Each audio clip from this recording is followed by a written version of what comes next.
I think that patients can expect when they come and see me to talk to just a normal person in a normal way about their problems. Orthopedics in general is, instant gratification for the surgeon because the patient comes to see you and they're in pain and they want an answer to their pain.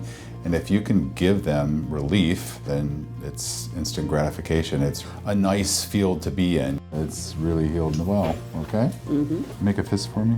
Very good. He's incredible. This whole experience was wonderful. The institute, where they did the surgery, they were fabulous. He's been great. Everybody's been super. That's all good. Thank you so much. It looks good. Give it time.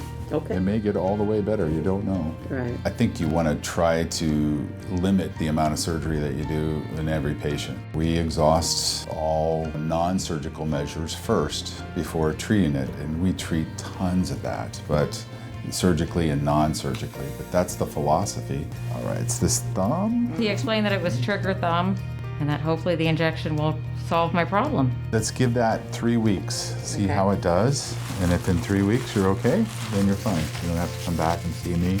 Do this for me then. Put your hand up here. I feel I'm in very good hands with Dr. Hess because he cares about his patients. Let's get the MRI. I want to know what's going on first, okay? Always my ultimate goal is for the patient to leave me and smiling and saying thank you because you made my life better. I feel very confident he can solve my problem. I was in very good hands with Dr. Hess, very caring, yes. If you have any issues with your hand, Dr. Hess is really the best.